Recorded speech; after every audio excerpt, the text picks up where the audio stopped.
Today, more than ever, I find myself in the hands of God. This is what I wanted all my life from my youth, to serve, to contribute, and to make a difference. Today, I enter into the consciousness of abundance and plenty.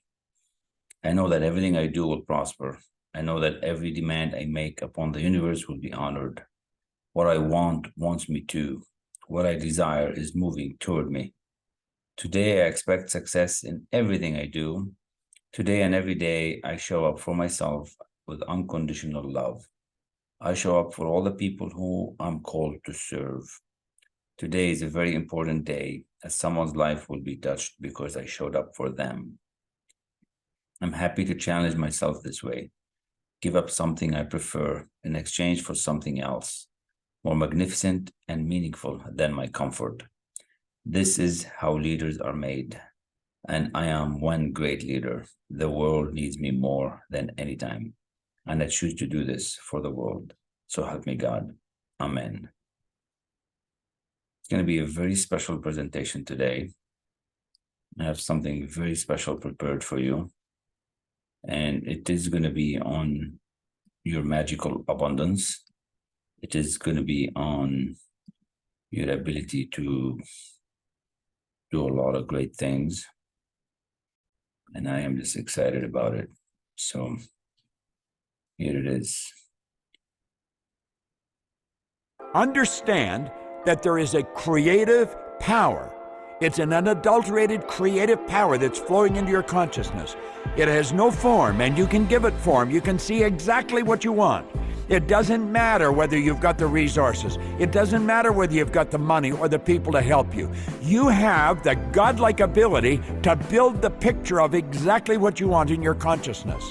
And then you let that picture sink through that imaginary line that separates the conscious from the universal side of your personality. And as it sinks into your subconscious mind, you let yourself feel yourself full of that idea. You literally fill your mind with that idea.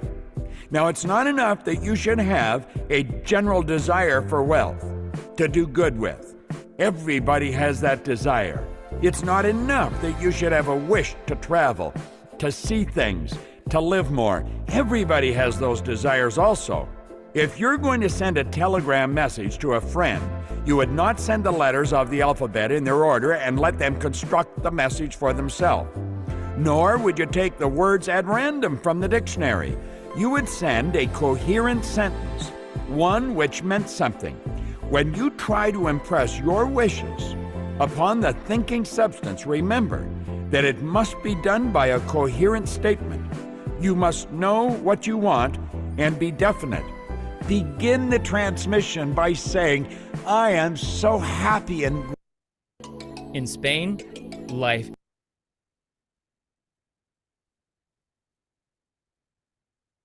that every fiber of my being is vibrating in harmony with God's laws. I see myself becoming healthier and stronger and more vibrant every moment of every day. Or if it's wealth you want, I am so happy and grateful, and fill yourself with gratitude. I am so happy and grateful now that money comes to me in increasing quantities through multiple sources on a continuous basis. Or if it's more business you want, I am so happy and grateful now that business is coming to me in an abundant manner, everywhere, every day. Fill your mind with this picture, but you've got to see it in your conscious mind. See it with the eye of the one in your consciousness. You can never get rich or start the creative power into action by sending out unformed longings and vague desires. Go over your desires, just as the man that was described in the previous lesson went over his house. See just what you want and get a clear mental picture of it as you wish it to look when you receive it on the physical plane. Now understand this, that you don't have to rush.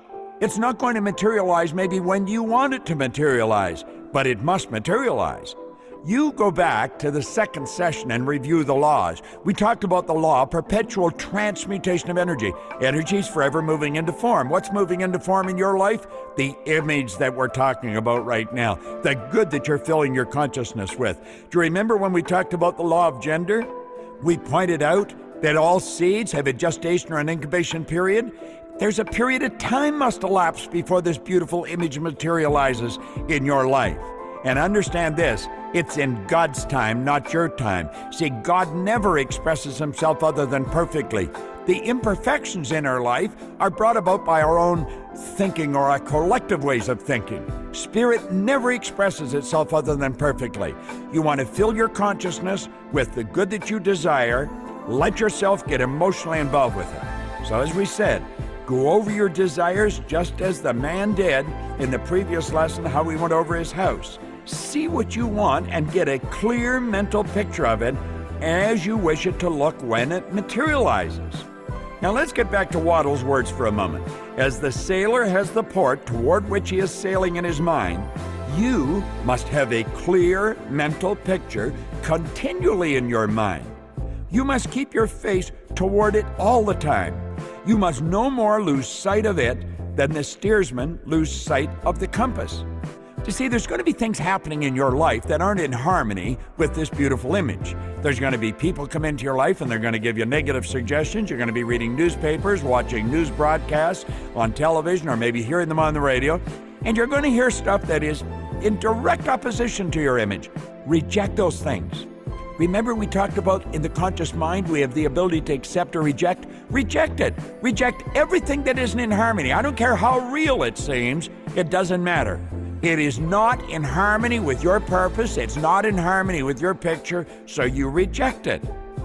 Now let's go back to Waddell's. He said it's not necessary to take exercises in concentration, nor to set apart special times for prayer and affirmation, nor to go into silence, nor to do occult stunts of any kind.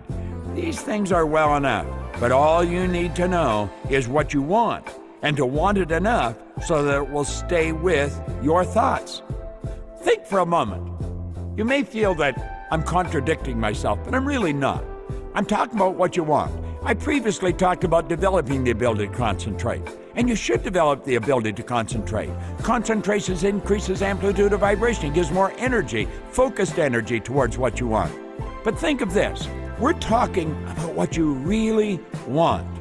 Do you remember when you fell in love? God, wasn't it beautiful? You remember the feeling in your stomach? You couldn't get the butterflies to fly in formation. I mean, everything was just so phenomenal. Do you remember? You do remember, don't you? I'm talking about you really fell in love. Did you have to get a note out to tell you to remind yourself to think of this person? No, you couldn't get the person out of your mind. You'd be driving down the street and their head would be like a hologram sitting out on top of the hood of the car. You're in love. Fall in love with the idea. Get an idea that fills your being, and then the idea will stay there. Now you may be thinking, well, I can't really have that. You can have anything. That's what this program is all about. You can have anything you want. That's a beautiful part about being the human, creative being that we are. Now, Waddell says, spend as much of your leisure time as you can in contemplating your picture. Isn't that what you did when you fell in love? You just wanted to see her or him, whichever it was. You wanted to be with them. You wanted to reach out and touch them. You could hear them talking every time a particular song played. You know, they filled your consciousness. Well, that's what you want to do with this idea. When we do this, it's like simulation. It's imagined reality. Make it real in your mind. Make use of them in imagination, just as you will use them when they are your tangible possessions. Dwell upon your mental picture until it is clear and distinct. Then, take the mental attitude of ownership toward everything in that picture. Take possession of it in your mind, in the full faith that it is actually yours. Now remember, I pointed out of a previous session on gratitude, that gratitude is faith in action. So when we say take possession of it in your mind, in the full faith that it is actually yours, you be grateful for it coming into your life. You don't only be grateful for what you've got, you be grateful for what's coming. Waddell says take possession of it in your mind, in the full faith. What is full faith? Full faith is faith with gratitude, with the full faith that it is actually yours. Hold to this mental ownership. Do not waver for an instant in the faith that it is real. I think it's vitally important that you review this lesson. Review it often. Review it over and over again. Keep listening to this. Keep reviewing it in your mind. Very, very important lesson to review. Very, very important lesson to understand. Very, very important lesson to go over and over and over and over again. Now, this is the number one move that I made that changed my life. And I share it with you this morning, and it's called mentorship. It has been the most phenomenal experience I've ever done. And I want you to know that that is the reason why I share all this with you, why I study this. Now, I'm going to share with you a couple more things here. And this is another reason why I share all this with you. Right here. See, only 1% of the people are rich. Super, super rich. And 4% are financially independent, meaning they are not worried about payments, mortgages, school fees. Where are you in this picture? This is Earl Nightingale's Strangest Secret. And it's a sad truth that 54% of the people who retire broke. And this is what drives me to do the work. To do the work to help one more view. One more view that would slide from the broke to woke. One more view that would slide from the not having to having. One more view that will not continue to work after you retire, if you choose to retire. I gotta tell you, it's the best thing I've ever done. Now, I want to go to a certain slide in this presentation. And this certain slide is here.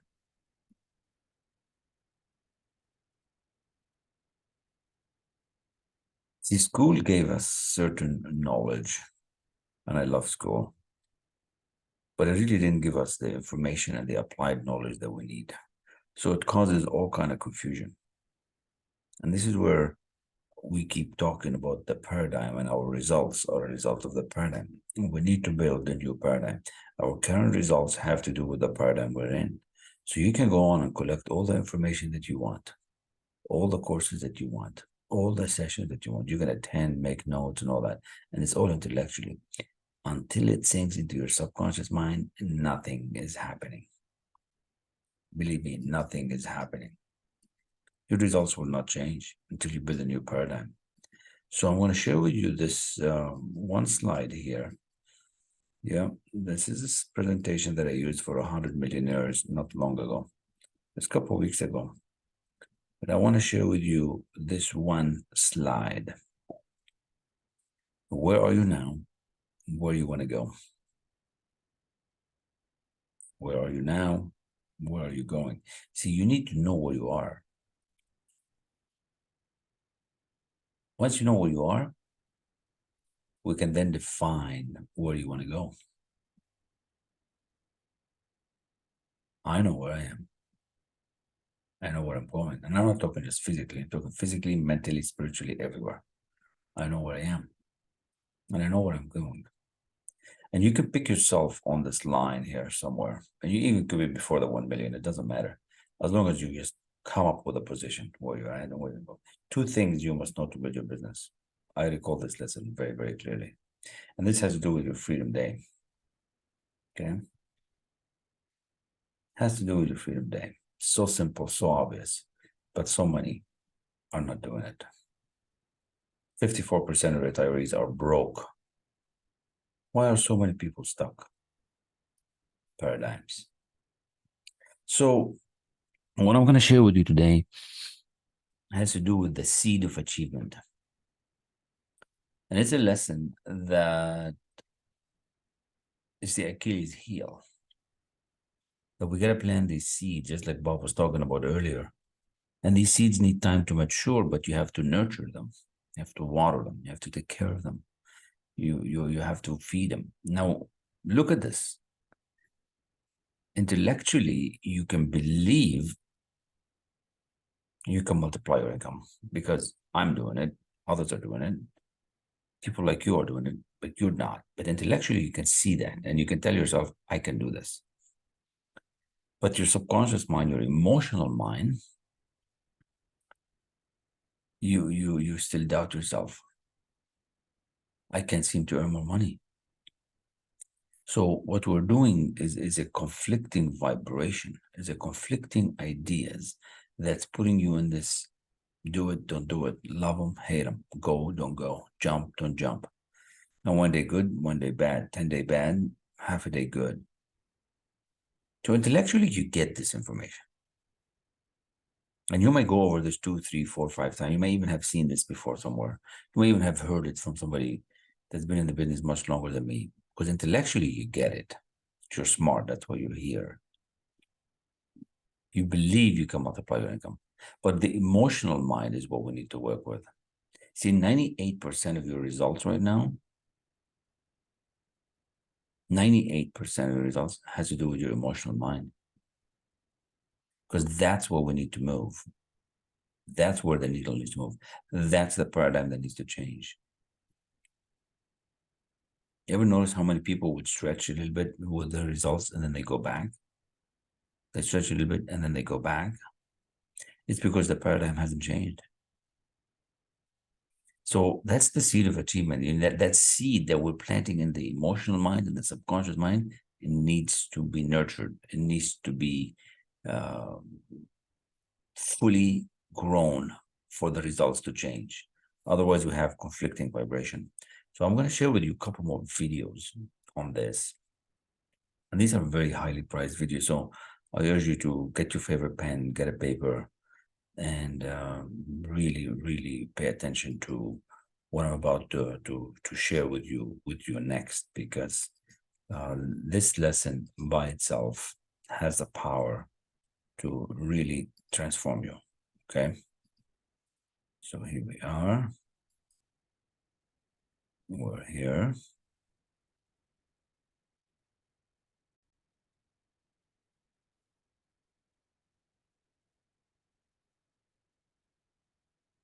A good old friend and mentor, Bob. It's on the seed of achievement. It's on that idea that you need. Enjoy.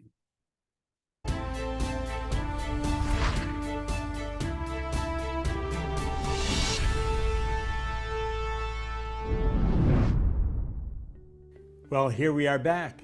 Lesson number 6, Seed for Achievement. This is so good. You get this one down and I'm going to tell you you're away to the races. Let's look what Earl said. He said, it is our intention that each of these particular lessons be built upon a major principle, the proper use of which will result automatically in more successful living. Do you know, I was making a video this morning. In fact, just about an hour ago. And I was making a video on decision for YouTube. You might go and watch it. It's a habit that'll change your world is the title of it. And if you turn this lesson into a habit, I guarantee it'll change your world. It's such a beautiful concept. The seed for achievement, as Earl says, is truth. Now he goes on there to point out, truth means honesty, and the way in which I want to describe this kind of truth was perhaps best put by Shakespeare when, in Hamlet, he has Polonius say, and this above all, to thine own self be true, and it must follow as the night the day. Thou canst not then be false to any man. The kind of truth I want to talk to you about is inner truth, inside. Do you know, I think we've been programmed to con ourselves, to lie to ourselves. If we ask, did I give the best I got today? It's so easy to say yes, when if we're real honest, we'll say no. No, I really didn't do my best. I love the way Admiral Rickover was asking Carter when he was interviewing him to go on the atomic submarine. And I guess it was a pretty stiff interview. And Jimmy Carter's sitting there, and he was well aware of the man that he was talking to. Admiral Rickover was in the service in America longer than any other individual. And he went through a whole bunch, and he asked him finally, and he was staring right at him, and he said, "How did you do in school?" And he said, well, he thought this was a chance to really show himself off, and I've forgotten what the standing was, but he was 56 in a class of 800 and some, which he thought was pretty good. And Rickover then asked him a question as he turned around at the end of the interview and moved away. And he never looked back at Carter. And he said, "Did you do your best?" Carter thought, I better be honest with him. He said, "Not always." And Rickover said, "Why not?" President Carter couldn't answer him. He said that question has plagued him his whole life. Why not? Why didn't you do your best?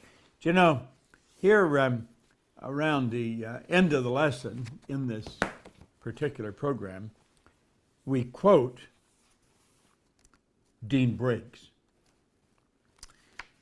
And what I'm going to go through, you've probably read it, it's in here. I have used it for a long, long time. Whenever I find myself maybe getting tired when I still have a fair amount to do, I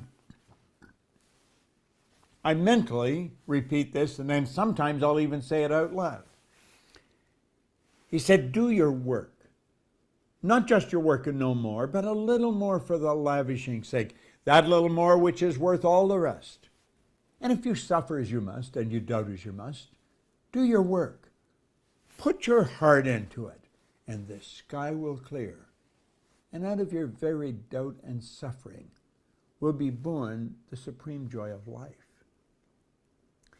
See, I think if we get into the honesty that Earl's referring to here, the honesty to ourselves, and we ask ourselves, am I doing the best I can do? You know, just prior to sitting down to do this, I felt, and I did have my calculator, I carry this everywhere, and I went from $4,000 to $175,000 in 1 year. My first year in studying this material. And I'm going to tell you, I was in To Lead the Field, the original at that time. So if I divide 4,000 into 175,000, it's 43.7 times. 43.75 times. If I can multiply my income 43 3/4 times in 1 year, you can too. Now, I think that would be a good challenge. And right at the end of this particular lesson, we ask for a commitment. Let me read it. It said, my signature is my commitment to allocate the following hour. Pick the hour. Every day for my own research and development. I understand my old conditioning will attempt to prevent me from honoring this commitment. However, I have made a decision that is irrevocable. I am doing this. You see, I honestly believe if you made an irrevocable decision like that, you could multiply your income by 43 3/4 in a year. Now, I did. I had no formal education. I even had a bad attitude when I started. The magic word was not very magic for me because I was going in the other direction. It was all stumbling and fumbling. I had a bad work record, a bad attitude. I had never done anything of any consequence. I had never read a book, never. And when Ray said to me, read this every day, it was the way he got me to commit that I think really impressed upon me.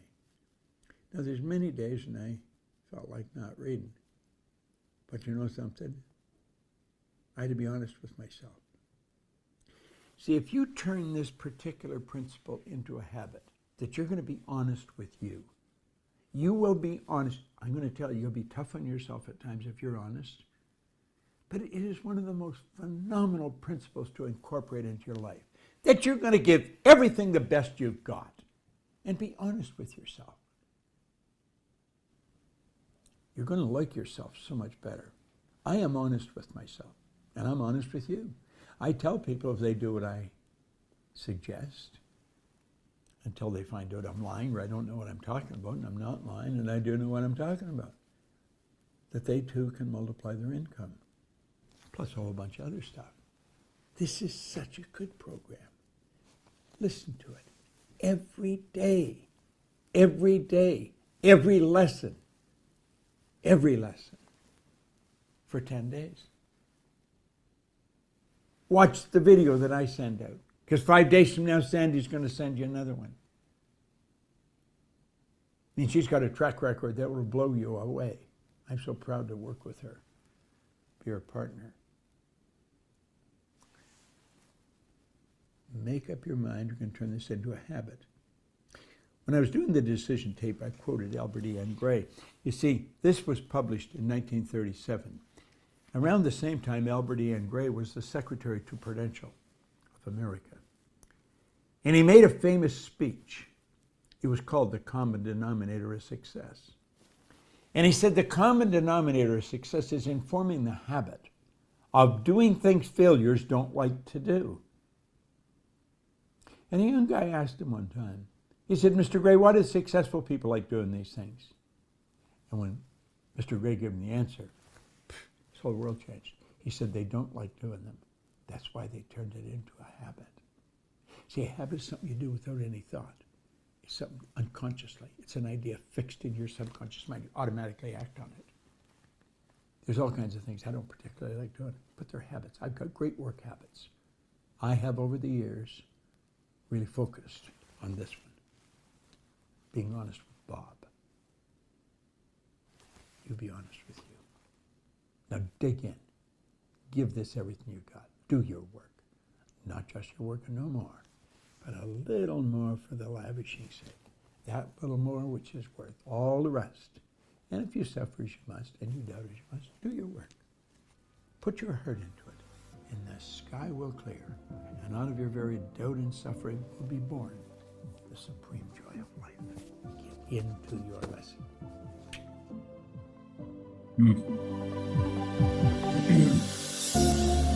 Such an important lesson.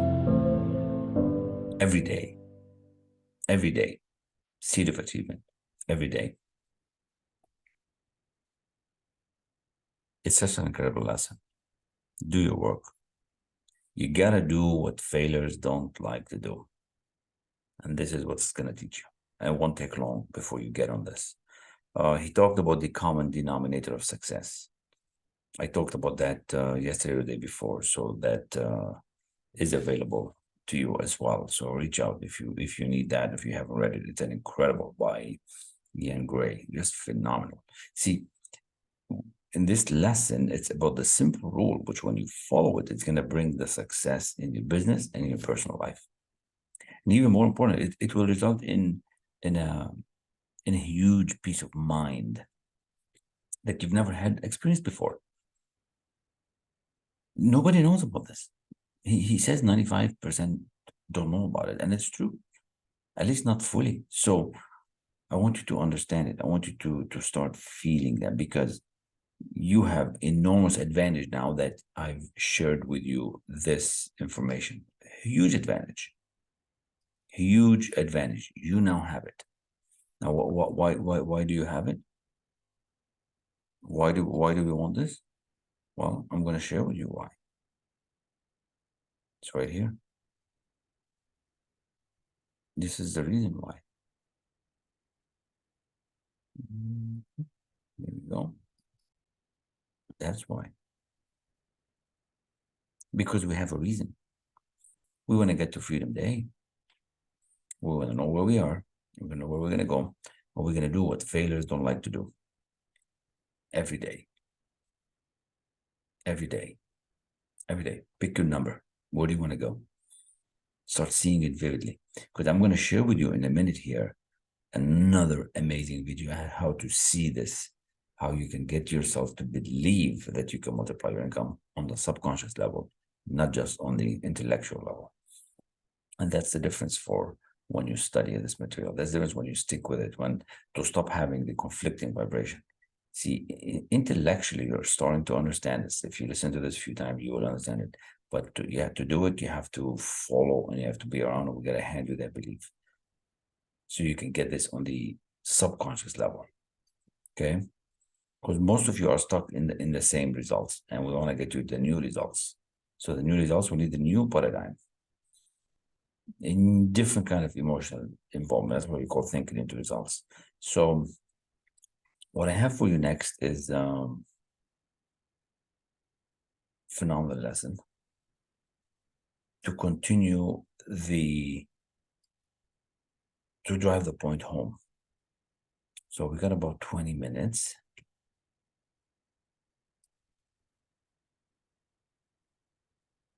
Perfect. Perfect. Perfect. Perfect. Perfect.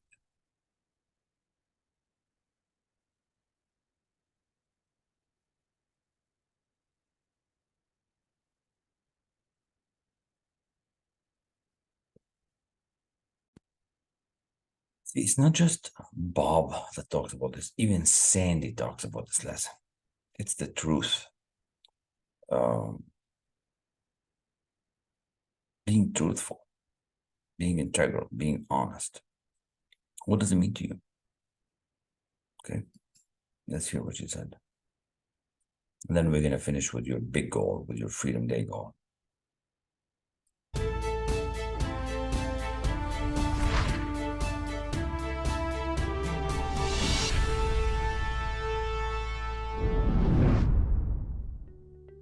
Hello. How's it going with lesson 6, Seeds of Achievement? Now you've been in this lesson for 5 days. You've got another 5 days. This is such a powerful lesson. And you know, to be honest, when I first studied this lesson, I didn't really quite grasp the significance of it. But if you get this lesson and you really, really integrate it, there's a huge, huge win for you. Because you see, as you integrate this lesson, you elevate your self-esteem. And elevating your self-esteem is a beautiful thing. You want to understand this. You can never outperform your paradigm. Your self-esteem or your self-image is part of your paradigm, and you can never outperform your self-image. However, you can change it. And when you really integrate this lesson, you will enhance and expand your self-image, and therefore, you're going to dramatically improve your results. So let's dig in. I've got some highlights here for this lesson, some things I want to make sure you focus on. So Seeds for Achievement, let's see what Earl says about it. He says the seed for achievement is truth. Not necessarily the kind of truth we hear so much about, although that's important, but the kind of truth you don't hear much about, particularly these days. Truth means honesty. And the way in which I want to describe the kind of truth was perhaps best put by Shakespeare, when in Hamlet, he has Polonius say, and this is above all, to thine own self be true, and it must follow as the night the day, thou canst not then be false to any man. The kind of truth I want to talk to you about is inner truth, truth to yourself. Now, in this lesson, I think that Earl and Bob do a great job of really expanding on what this means. And it is so important to be true to ourselves. And what we want to understand is that we can be conditioned to do something one particular way, but we can know that doing it that way is not the right way to do it. It's not the best way to do it. And yet we can sort of calm ourselves into believing, it's okay just the way it is. I mean, think of an easy example, being late. This is something that I've worked on. I've been late my whole life up until I consciously and deliberately changed it. And for the longest time, I would convince myself there's nothing wrong with being late, but there is. And I knew it. I knew it at a deep level that there's something wrong with it because I wasn't respecting the other person's time. You know, it was all about me and not about them. And I knew that, but the paradigm was saying it's okay. It's okay to be late. What we have to do is we have to understand, no, it's not okay, and then set about changing it. And then, as I said right at the beginning, that's going to elevate our self-esteem. It's going to elevate our self-image. And so, you know, we want to be involved in habits that are serving us. Now, this is where it requires you to be really, really honest. You may be involved in some habit that you know deep down is not getting you the results that you want. And yet, you've really convinced yourself it's okay. You want to take the time in this lesson, you got 5 more days with this, and really be honest and dig down and say, you know what? I think it would serve me to change that. And what we're talking about here is praxis. We've brought this up before, we'll bring it up again. What is praxis? Praxis is the integration of belief with behavior. So take the being late example again. You know, you've got an idea in your conscious mind, you've convinced yourself it's okay, it's not okay to be late. You know that in your conscious mind. But in your subconscious mind and in your behavior, you're late. It's okay to be late. This is your habitual way. We want to integrate the belief with behavior. Integrate that belief, no, it's not okay to be late. I am not late. I am always early, in fact. On time means 10 minutes early. And we program that in and we integrate the belief with the behavior. That's what this lesson is about. Now, right here in the lesson, Bob says, we have been conditioned genetically and environmentally to live one way and taught to live another. See, this is praxis again. We're genetically conditioned to live one way, taught to live another way. It's the same thing. You go through school, you get all this book knowledge, and you have all this great knowledge in your conscious mind, but your results aren't in harmony with it. Your results fall far short of that. Why? Because it's what's going on in the subconscious part of your mind that is determining your results. And so we want to integrate, we want to change the behavior, the genetic and environmental conditioning, the paradigm. We want to change it. And so, you know, here's where we got to really look at ourselves. Look at ourselves in the mirror and say, am I being honest about this? And, you know, it doesn't matter. You can choose to not really face it, but you're not going to improve your results. So why not go look in the mirror and just be brutally honest with yourself? See, most of us are pretty honest. Like if we go into a grocery store or something and the cashier gives us too much change back, most of us will go back and give the change to the cashier. Most of us will. But when it comes to being honest with ourselves about our behavior and the results we're getting and our responsibility for the results we're getting, we often fall short and we don't even see we are. So this is where the inner honesty that Earl talked about comes to play, and where you got to just be tough with yourself. Be true to yourself. And what we're really doing in this lesson is we're aligning our thoughts, our feelings, and our actions. And I love how Bob talks about integrity. You know, we all have certain definitions that come to mind when we think of integrity. I never heard anyone say it the way Bob did. Integrity is when you line up your thoughts, your feelings, and your actions. Now, for a lot of us, for most of us, we've got our thoughts are saying one thing, our paradigm's pulling us way over here, and then our behavior is kind of somewhere in between, usually more aligned with the paradigm. That's not integrity. You got to be true to yourself. And when you set out to change that paradigm, it can be really, really hard. It can be hard, and the paradigm just wants to beat you up and say, stay exactly where you are. And this is when you got to get tough. And this is right here in your lesson book. Dean Briggs' poem is in here. I love this. I've incorporated this into my life, and I find it very, very powerful. You might want to commit this to memory. Dean Briggsy says, do your work, not just your work and no more, but a little more for the lavishing sake, that little more that's worth more than all the rest. And if you suffer as you must, and if you doubt as you must, do your work. Put your heart into it, and the sky will clear, and out of your very doubt and suffering will be born the eternal joy of life. I love that.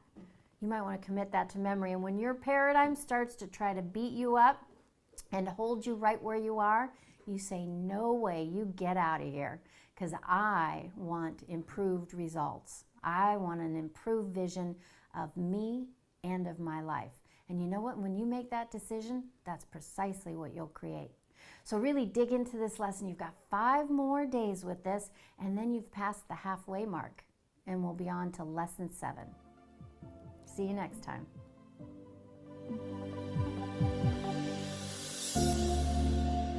Another incredible lesson to actually do your work, to actually do what you're supposed to be doing, to actually get you to that finish, to get you to that milestone that you want to get there. I don't know about you, I do, but I know you do. So do your work. Do your work. It's the only way you're going to do it. It's the only way to be done. It's the only way to reach that milestone. So now I want you to see this. And as we go through the next video and the next series of things, I want you to think about this goal of yours, where you want to go. Because intellectually, you know you can multiply your income, but emotionally you still can't. And I need to teach you this lesson very, very well. I want to go through it with you. You know, we still have the material to go through. We still have the lesson to read and listen and understand and apply, which is the most important thing. But I'm going to take you through a small visualization so that you can actually see yourself in this abundance and to find that purpose. Because if you don't click with your purpose while you're going to do this, you're not going to accept this new idea. And I believe you can. That's why I'm sharing this with you. And I want you to start winning. Basically, I want you to start having it. Okay. This next piece is an interview with Bob.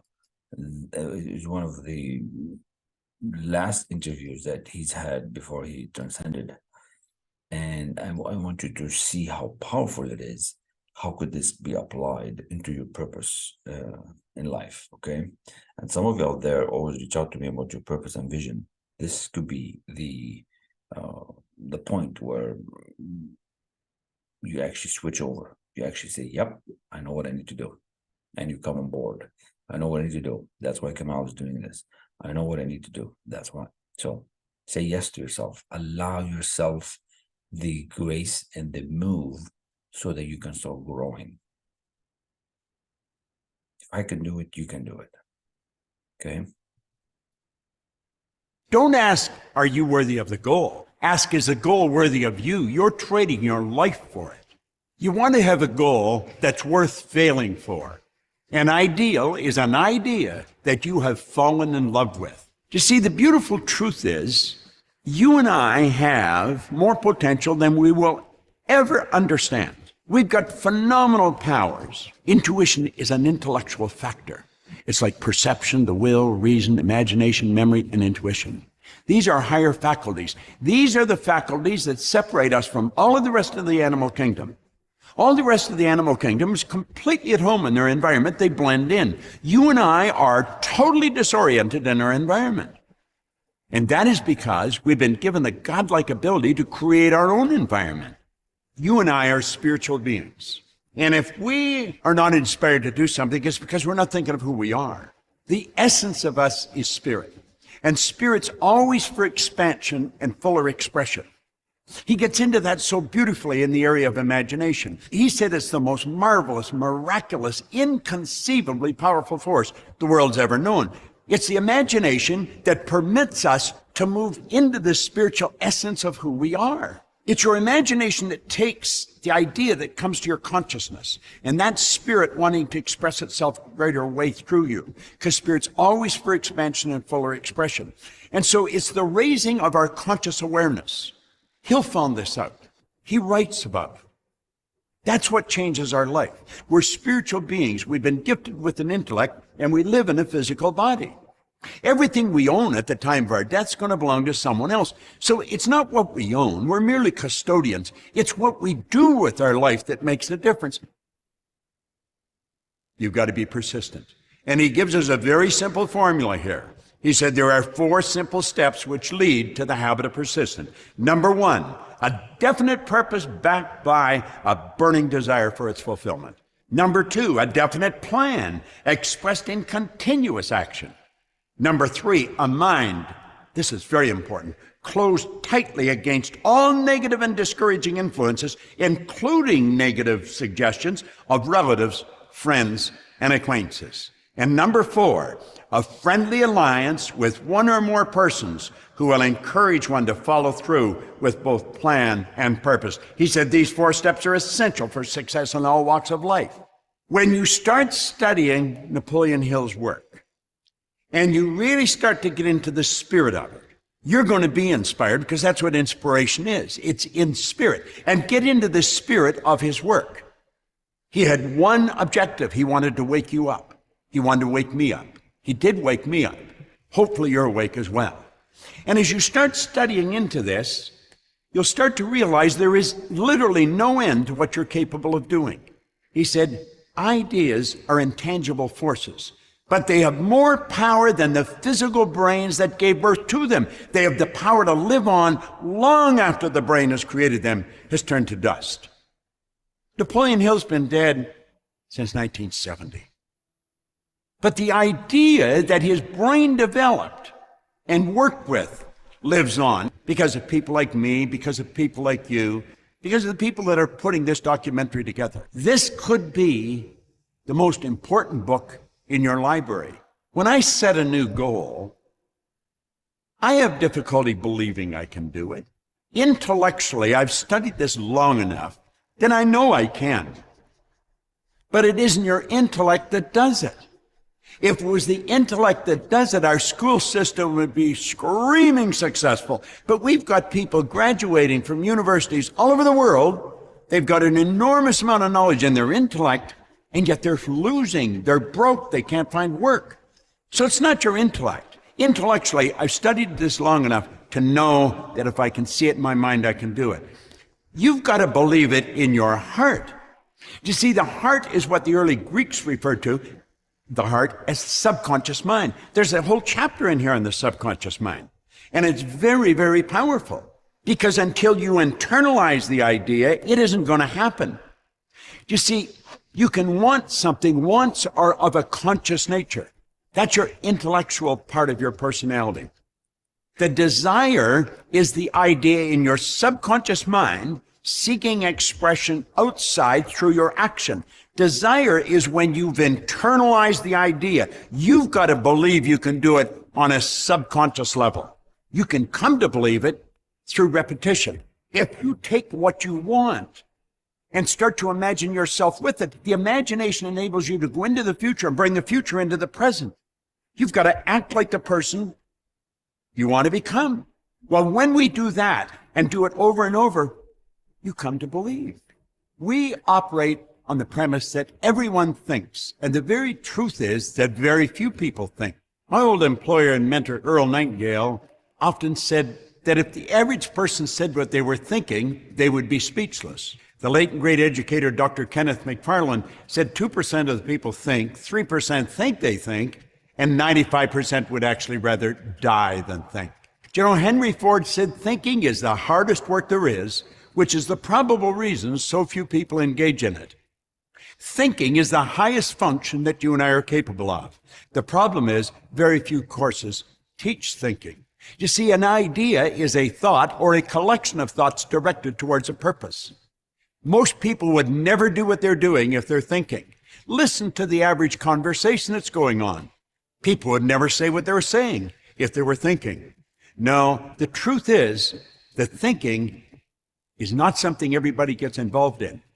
But you start studying this material, and I can assure you one thing, you will begin to think. If a person's going to accomplish anything of any consequence in their life, they have to get into the spirit of it. In other words, I think we have to understand, where does the information come from? Where does the energy come from to create things? Well, we go to spirit. Spirit flows to and through us, and we can think the highest function that we're capable of, and we build an image in our mind. Then we have to be true to that image. We have to use our will to hold that picture on the screen of the mind, and we turn the image back over to spirit, which is within us. Through the reciprocal law of spirit, it gives it back to us in physical form. Now, this is truly getting into the spirit of the thing. That is what being inspired is all about. And all great work came about because someone was inspired to do it. All the great paintings, Rembrandt, Van Gogh, all of them, they were inspired to do the great work. We have to understand that whatever Rembrandt or Van Gogh used, we have available to us. We're God's highest form of creation. Spirit flows to and through us. It's our responsibility to decide what we're going to do with it. I think we've got an obligation to do great work. We're only here for a short time, not a long time. And we've got the faculties and the ability to do great work. I think we should. Don't ask. I believe you can do it. I truly believe it's your obligation to do it to yourself. It's your mission to do it. You have to do this. It's the best way to really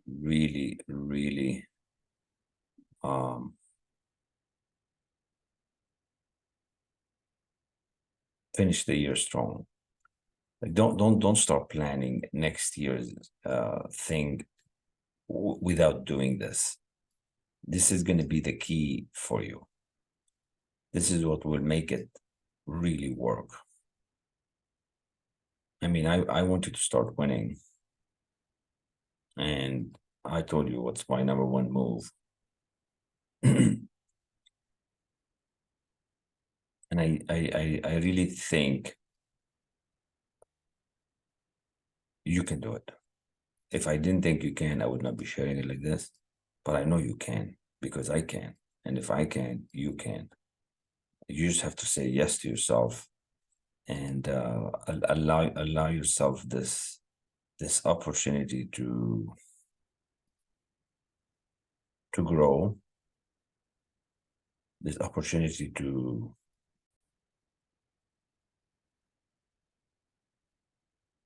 do something that you've never done. I mean, when was the last time you made a good decision? When was the last time you made a good decision? Think about it. When was the last time you made a good decision? When was the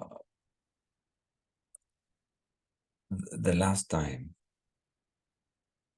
that you said, I'm on the right track? I don't want you to end up with this 54% that are broke or working because they have to. I want you to start having what you want. Come be part of that 3 to 4 or 5%. That's what I want you to do. That's how you're going to achieve greatness. And if you like what you heard, if you enjoyed it, subscribe, share, and like. And this is my website right here and a QR code. So thank you very much. Thank you for being you. Thanks for the time you spent with me. And we do this every day. And we have several private sessions available. Subscribe, share, and like.